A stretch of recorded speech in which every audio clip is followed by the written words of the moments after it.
প্রাণ পাখি উড়ে যাবে পিঞ্জর ছেড়ে, ধরা দামে সবই রবে তুমি যাবে চলে। বন্ধু বান্ধব যত মাতা পিতা দ্বারা সুত, বন্ধু বান্ধব যত মাতা পিতা দ্বারা সুত, সকলই হবে তোমার পর রে মন আমার।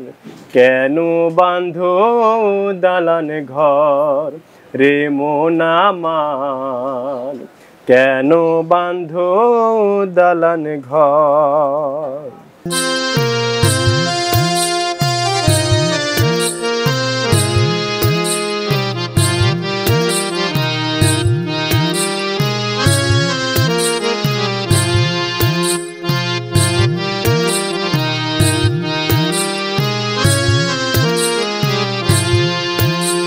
আসসালামু আলাইকুম, কি অবস্থা, কেমন আছেন সবাই? যে যেখান থেকে আমার এই ভিডিও দেখতেছেন আশা করতেছি সবাই অনেক বেশি ভালো আছেন। যাদের বাজেট 50,000 টাকা একটা কমপ্লিট পিসি বিল করার জন্য আজকের ভিডিওটা তাদের জন্য স্পেশাল, এবং তাদের জন্য স্পেশাল যাদের বাজেট 50,000 না। আমার ভিডিও সবাই দেখবে, যাদের বাজেট 50, যাদের বাজেট 40, যাদের বাজেট 30, যাদের বাজেট 80, 1 লাখ সবাই দেখবে।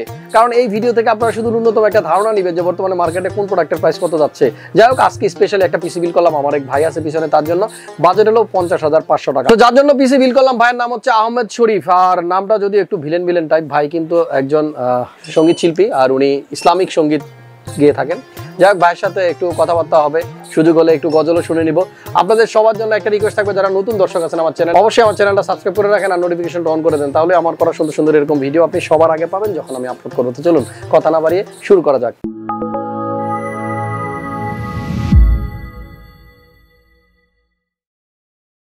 সো ফ্রেন্ডস, ইন্ট্রোর পর চলে আসলাম, আমার সামনে যাকে দেখতে পাচ্ছেন ভাইয়ের নাম আহমেদ শরীফ। কেমন আছেন ভাই আপনি? জি ভাই, আলহামদুলিল্লাহ ভালো আছি। আসসালামু আলাইকুম। ওয়ালাইকুম আসসালাম। কি অবস্থা বলেন তো, আপনি আসছেন কোথা থেকে? জি ভাই, আমি কুমিল্লা 14 গ্রাম থেকে আসছি। 14 গ্রাম কুমিল্লা থেকে? জি। সাথে একজন নিয়ে আসছেন, সাথে ভাইকে দেখতে পাচ্ছি। সাথে আমার ছোট ভাই। ছোট ভাই জাহিদ ভাই? জি। দেখতে তো তারে বড় লাগে। ওয়ালাইকুম আসসালাম। তার গঠনিক দিক দিয়ে তাকে বড়। তাই? আপনি একটু খাওয়া দাওয়া কম করেন মনে হয় না? জি জি ভাই। ওকে ভাই, সঙ্গীত নিয়েই আসলে একটু ব্যস্ত থাকে, এইজন্য খাওয়া দাওয়া কম হয়। পিসি দিয়ে মূলত কি কাজ করবেন? আমি হচ্ছে এমনিতে বর্তমানে ফ্রিল্যান্সিং জগতে আছি, প্রায় 1.5 বছর যাবত গ্রাফিক্স এন্ড ডিজাইন নিয়ে কাজ করছি। ওকে। তো এখন যেটা রয়েছে তার চেয়ে আমি মনে করছি যে আর একটু ভালো মানে একটা পিসি বিল্ড করা প্রয়োজন। আচ্ছা। সেই জন্য এবং কি হ্যাকিং এর কাজ করব, ভিডিও টিউটোরিয়াল তৈরি করব, সেই জন্য তাই পিসি ইথিক্যাল হ্যাকিং। জি, ইথিক্যাল হ্যাকিং। ওকে। সো ইথিক্যালটা উচ্চারণ করতে হবে, শুধু হ্যাকিং হলে আবার ঝামেলা আছে। জি, ইথিক্যাল হ্যাকিং। ওকে। হ্যাকার। যাই হোক, ভাইয়ার পিসিটা আমরা বিল করে ফেলছি 50,500 টাকায়। আচ্ছা, যেটা বলেছিলাম ভিডিওর শুরুতে যে ভাইয়া কিন্তু ইসলামিক সঙ্গীত পরিবেশন করে, ভাইয়ার কাছে জানতে চাই আমাদের জন্য কি কোনো একটা হবে নাকি দু এক লাইন? যে অবশ্যই হবে, কারণ কি শোনাবেন বলেন তো?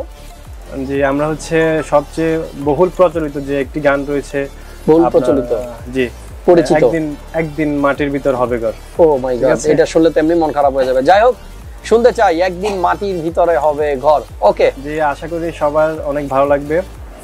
তো আমি এক সময় কনসার্ট করতাম, বিভিন্ন গানের অনুষ্ঠানে যেতাম, তবে আজকে প্রায় 3 বছর যাবত এগুলো ছেড়ে দিয়েছি, কারণ হচ্ছে আল্লাহর দিক বা জান্নাতের দিক চিন্তা ভাবনা করে এগুলো ছেড়ে দিয়েছি। আচ্ছা, আপনারা যারা ইসলামিক সঙ্গীত গাচ্ছেন, জি আপনারা যারা গান বাজনা শুনেন, আমি আশা করব আপনারা এগুলো থেকে বিরত থাকবেন।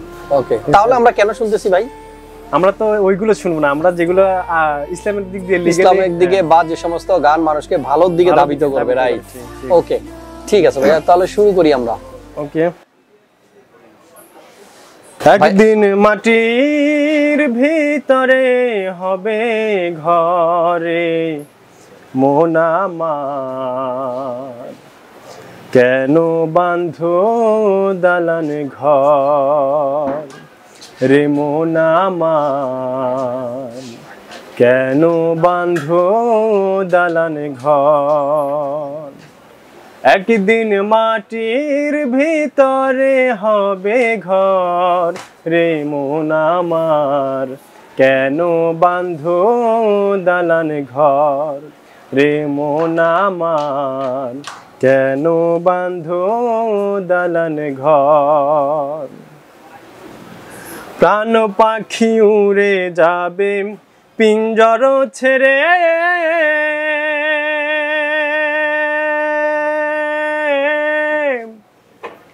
ধরা দামে সবই রবে, তুমি যাবে চলে,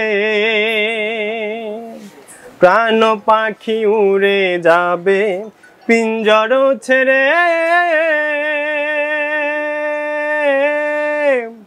ধরা দামে সবই রবে, তুমি যাবে চলে, বন্ধু বান্ধব যত মাতা পিতা দ্বারা সুত, বন্ধু বান্ধব যত মাতা পিতা দ্বারা সুত, সকলই হবে তোমার পর রে মন আমার, কেন বাঁধো দালান ঘর রে মন আমার, কেন বাঁধো দালান ঘর।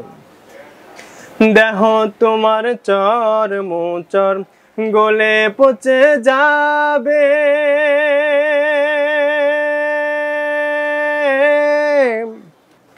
শিরার উপর শিরাগুলো ছিন্ন ভিন্ন হবে,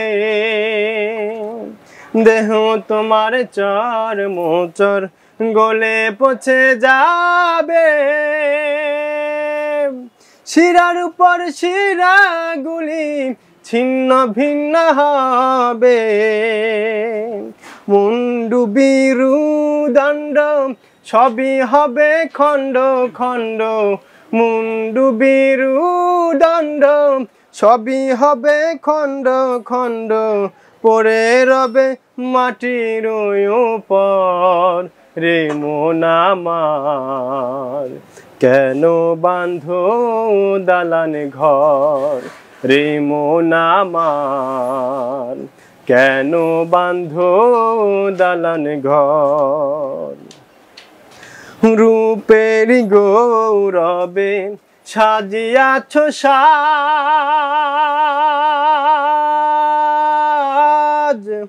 সোনা দানা কত কি আর রাজু কি পোশাক,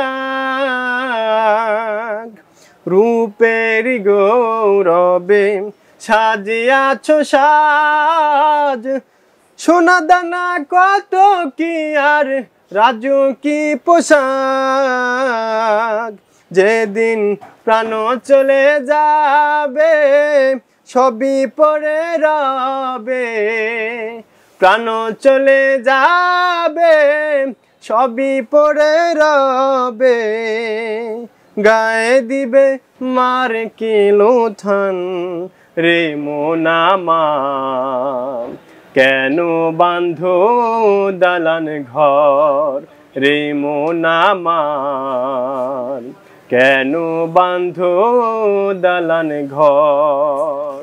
একদিন মাটির ভিতরে হবে ঘরে মন আমার, কেন বাঁধো দালান ঘর রে মন আমার, কেন বাঁধো দালান ঘর রে মন আমার, কেন বাঁধো দালান ঘর।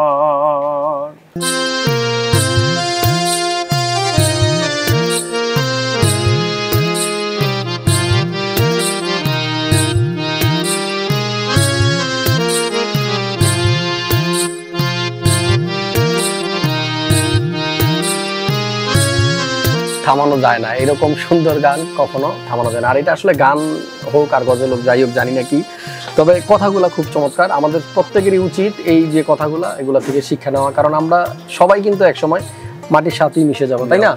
সো আমরা যাই করি না কেন দিন শেষে কিন্তু আমাদের ওই একটাই চিন্তা মাথায় থাকতে হবে যে আমাদের সবাইকে মরতে হবে।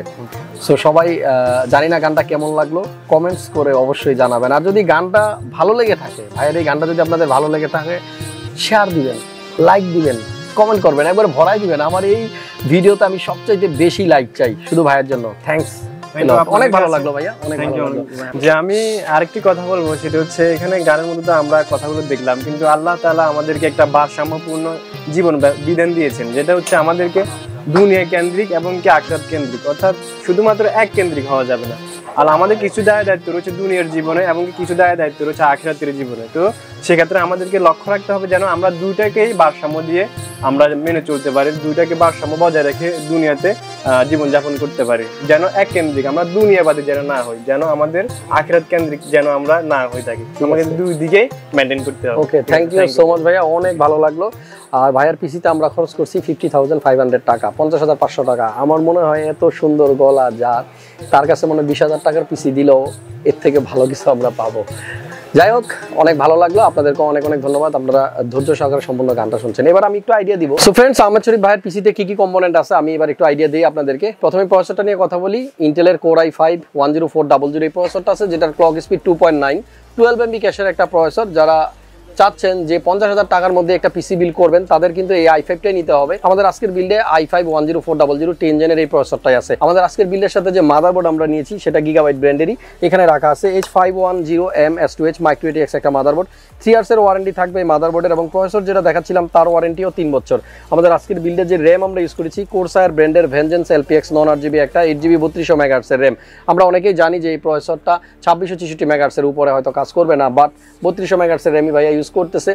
ব্যাপারটা হলো যে আমরা চাই অনেক সময় আপনাদের পছন্দ মতো প্রোডাক্ট দিয়ে আপনাদেরকে একটা কনফিগার দাঁড় করাতে, তারপরেও কাস্টমার অনেক সময় তাদের নিজের পছন্দের প্রোডাক্ট নিয়ে নেয়। আর যেহেতু এটা একটা সেলস সেন্টার, সো আমরা ট্রাই করি কাস্টমারদের বোঝাতে চেষ্টা করি, অনেক সময় তারা নিজের চয়েসই নিয়ে থাকে। আমাদের আজকের বিল্ডের সাথে একটা SSD আছে 256GB কিংসম্যানের, এটা NVMe M.2। আর আমি একটা ভিডিও করেছিলাম কিছুদিন আগে, আপনাদেরকে জাস্ট একটা টেস্ট করে দেখিয়েছিলাম যে এই এসএসডিগুলোর রিড রাইট স্পিড আসলে কত হয়ে থাকে। সো আপনারা চেষ্টা করবেন সবসময় আপনার বিল্ডের সাথে একটা NVMe M.2 নিতে। আমাদের আজকের বিল্ডের সাথে একটা পাওয়ার সাপ্লাই আছে, যেটা কম্পিউটার কেসের সাথে ইনবিল্ড। অনেকেই এই ধরনের পিসি বিল যখন আমি দিই, অনেকেই বলেন যে ভাইয়া পাওয়ার সাপ্লাই কোথায়। আমরা যখন এই ভ্যালুটপের এই কেসটা দিয়ে পিসি বিল করবো, আমরা বলতে ভুলে যাই অনেক সময় যে এইটার ভিতরে কিন্তু ইনবিল্ড পাওয়ার সাপ্লাই দেওয়াই থাকে ভ্যালুটপের, যেটা 2 ইয়ার্সের একটা ওয়ারেন্টি থাকে। আমাদের আজকের বিল্ডের সাথে একটা মনিটর আছে ভিউসনিকের VX2276 SSD, এটা ফুল HD IPS প্যানেল সহ একটা মনিটর, 22 ইঞ্চি মনিটর। মার্কেটে যতগুলো আছে এই মুহূর্তে সবচাইতে বেশি চলতেছে এই মডেলটা, কারণ এইচপি যাদের পছন্দ, এইচপি দেখতে অনেকটা স্লিম, সে কারণে সবাই এইচপি খোঁজেন। বাট এইচপির মতোই কিন্তু ভিউসনিকটাও আপনার দেখতে অনেকটাই সুন্দর এবং লুক্রেটিভ, প্রাইসটাও রিজনেবল। আপনারা 15,000 টাকার নিচেই কিন্তু এই মনিটরটা পেয়ে যাচ্ছেন, যেখানে এইচপির প্রাইস 16,500 টাকা। আমাদের আজকের বিল্ডের সাথে আছে আরও একটা কিবোর্ড, এখানেই রাখা আছে হ্যাবিটের, আপনারা দেখতে পাচ্ছেন গেম নোট। আর এটা মাল্টিফাংশন কিবোর্ড, আপনারা 8GB অনেকগুলো বাটন দেখতে পাচ্ছেন, এগুলো লাইটিং হবে। মাল্টিমিডিয়া কিছু কিবোর্ডের বাটন আছে উপরে, যেখান থেকে আপনারা ইজিলি চাইলেই কিন্তু কন্ট্রোল করতে পারবেন। আমাদের আজকের বিল্ডের সাথে যে মাউসটা আছে, এটাও কিন্তু হ্যাবিটের 8GB গেম নোট একটা মাউস, এটাতেও 8GB আছে। সো 50,000 টাকার মধ্যে যারা চাচ্ছেন যে আমার কিবোর্ড মাউসে একটু 8GB থাকুক, লাইটিং থাকুক, তাহলে তারা নিয়ে নিতে পারেন। বাট বেটার হয় নন 8GB যে মাউস কিবোর্ডগুলো আছে সেগুলো নেওয়ার, কারণ হলো যে নন 8GB কিবোর্ড মাউসগুলো লংজিভিটি অনেক বেশি, টেকবে বেশি দিন। আর যদি আপনারা 8GB নিতে চান তাহলে চেষ্টা করবেন মেকানিক্যাল গেমিং কিবোর্ডগুলো নিতে, সেগুলোর কোয়ালিটি অনেক বেটার। আমাদের আজকের বিল্ডের সর্বশেষ যে কম্পোনেন্ট সেটা হলো একটা ওয়াইফাই ডঙ্গল, এটা টিপি লিঙ্কের, এটা 150 MBps, চাইলে আপনারা 300 MBps নিতে পারেন। যারা চাচ্ছেন যে কেবল দিয়ে আমরা নেট ইউজ করবো না, তারের হ্যাসেলটা আমার ভালো লাগে না, তারা এইগুলো নেবেন। আর যারা চাচ্ছেন যে আমার পারফরমেন্সটা ফাস্ট, আমাকে প্রথমত পারফরমেন্সটাকে প্রাধান্য দিতে হলে অবশ্যই যে ইথারনেট কেবল আছে সেটা দিয়ে ইন্টারনেট ইউজ করতে হবে 100 পারফরমেন্স পাওয়ার জন্য। যাই হোক, সবগুলো কম্পোনেন্টের প্রাইস আমরা স্ক্রিনে দিয়ে দিলাম, সেখান থেকে আইডিয়া নিয়ে নেবেন। আর টোটাল পিসির প্রাইস হচ্ছে 50,500 টাকা। যাদের এরকম একটা বিল লাগবে নিয়ে নেবেন। আর আজকে মনটা এমনিতেই খারাপ হয়ে গেছে গানটা শুনে, এই জন্য কিন্তু খুব একটা এক্সাইটেড হয়ে ভিডিও করলাম না। ভিডিওতে লাইক দিয়ে দেন, কমেন্ট করে আপনাদের মন্তব্য জানাবেন। যাদের এইরকম একটা পিসি লাগবে, কিয়ারাস কম্পিউটার মাল্টিপ্লান সেন্টার লেভেল 7 756তে আসবেন। আর আসার আগে অবশ্যই বাইরে থেকে একটু আইডিয়া নিয়ে আসবেন। আমি সবসময় এটা বলি, আগে আইডিয়া নিয়ে দেন আমাদের কাছে আসেন, যাতে করে কনফিউশন না তৈরি হয়। কারণ আমার অনেক ভিডিও আছে আগে যেগুলোতে এই প্রোডাক্টগুলোর প্রাইসই অনেক কম ছিল, মার্কেটে আজকে আপনি পিসি নিতে আসছেন, সো আজকের প্রাইসে আপনাকে কিনতে হবে। দেখা হচ্ছে পরবর্তী ভিডিওতে ভিন্ন কোনো বিষয় নিয়ে। সে পর্যন্ত সবাই ভালো থাকুন, সুস্থ থাকুন, আর দেখতে থাকুন হাসান ব্লগস। আসসালামু আলাইকুম।